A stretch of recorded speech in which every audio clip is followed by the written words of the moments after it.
दाऊद इब्राहिमचा खास सहकारी सलीम डोलाला 8 मे पर्यंत एनसीबी कोठडी. दुबई आणि तुर्कीमध्ये बसून भारतामध्ये अंमली पदार्थांचा पुरवठा करण्याचं डोलाचं सिंडिकेट. होंदो अशोक खरातला कोर्टाने 8व्या गुन्ह्यामध्ये पोलीस कोठडी नाकारली. 12 तारखेपर्यंत न्यायालयीन कोठडी. 9व्या गुन्ह्यामध्ये खरातचा ताबा मिळण्यासाठी एसआयटीचा अर्ज. उद्या पुन्हा कोर्टामध्ये हजर करणार. कोर्टानं पहिल्यांदा खरातला पोलीस कोठडी नाकारली.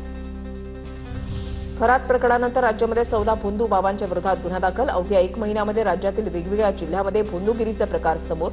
नाशिकमध्ये 3, मुंबईमध्ये 4 गुन्हे दाखल. कृष्णाचा शिवाचा अवतार असल्याचं सांगत महिलांवर अत्याचार केल्याच्या घटना.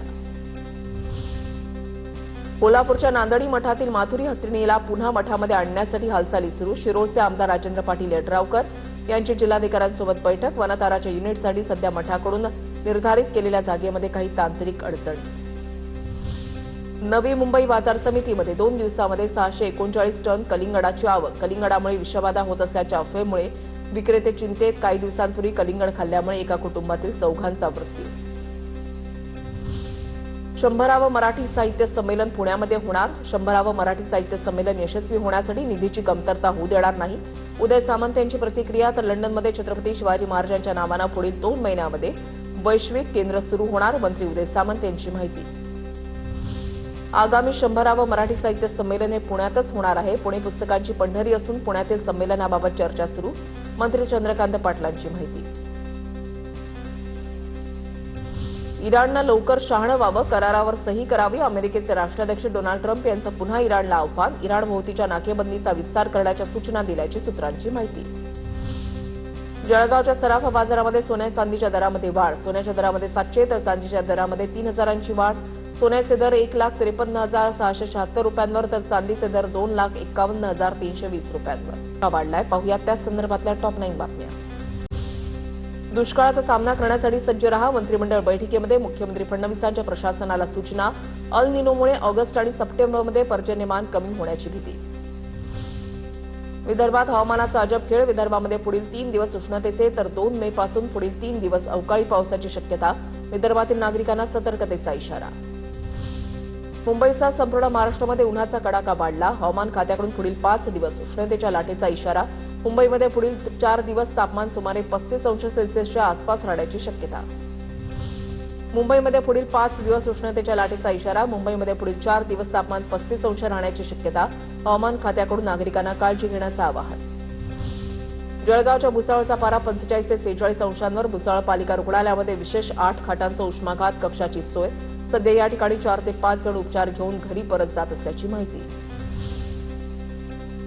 राज्यभरात उष्माघाताच्या 115 रुग्णांची नोंद. 3 जणांचा मृत्यू. अहिल्यानगर जिल्ह्यामध्ये 2 तर सोलापुरात 1 रुग्णाचा मृत्यू. एका दिवसामध्ये उष्माघाताच्या 25 रुग्णांमध्ये वाढ. सर्वाधिक 25 रुग्ण छत्रपती संभाजीनगर जिल्ह्यातील. जळगाव जिल्ह्यात उष्णतेच्या लाटेमुळे 159 नागरिक बाधित. उष्णतेच्या संबंधित आजारांच्या रुग्णांमध्ये वाढ. पुरळ आणि हीट कॅम्प्स या तक्रारींमध्ये वाढ. नागरिकांना काळजी घेण्याचं आवाहन. जळगावातील तापमानवाढीचा फटका केळीच्या पिकाला. केळीच्या घडाला प्लास्टिकसह पेपरचं आवरण लावून केळी वाचवण्यासाठी शेतकऱ्याची धडपड. चंद्रपूरमध्ये वाढत्या उन्हामुळे आरटीओच्या कामकाजाच्या वेळेमध्ये बदल. सकाळी 7 ते दुपारी 11 वाजेपर्यंत आणि संध्याकाळी 4 ते 6 वाजेपर्यंत कामकाज चालणार. दुपारी 12 ते 4 या दरम्यान नूतनीकरण आणि चाचणीचं कामकाज पूर्णपणे बंद राहणार.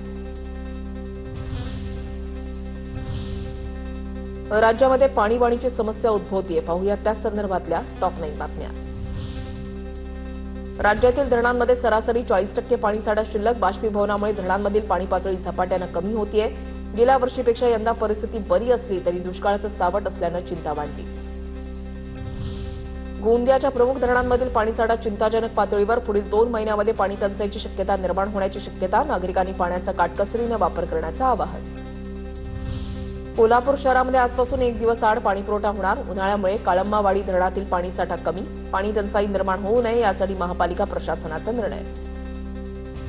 जालन्यामध्ये पालिकेनं 68 अवैध नळ कनेक्शन तोडले. शहराला पाणीपुरवठा करणाऱ्या जायकवाडी जलवाहिनीवरील नळ कनेक्शन तोडले. जालना ते अंबड रोडवर पोलीस बंदोबस्तात पालिकेची कारवाई.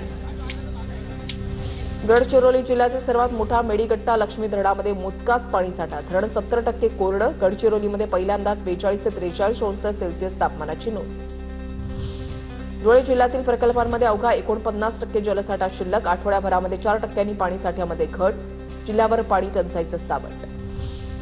बुलडाणा तालुक्यामधल्या वरवंड गावात गेल्या 3 महिन्यांपासून टँकरनं पाणी पुरवठा. धरणातून मिळणारं पाणीही अशुद्ध असल्यानं पिण्याचं पाणी विकत घेण्याची वेळ. धाराशिवच्या येडशी अभयारण्यामध्ये पाण्याविना पशुपक्ष्यांचे हाल. जिल्ह्यामध्ये तापमान 41 अंशांवर. वन विभागाकडून पाणवठ्यांमध्ये पाणी टाकण्यास हलगर्जीपणा होत असल्याचा आरोप. वर्ध्यामधल्या वायगावमधील प्राथमिक आरोग्य केंद्रामध्ये पाण्याची समस्या. आरोग्य केंद्रामध्ये पाणीच नसल्यामुळे अधिकारी कर्मचारी रुग्णांची गैरसोय. कर्मचारी आणि रुग्णांवर घरून पाणी आणण्याची वेळ.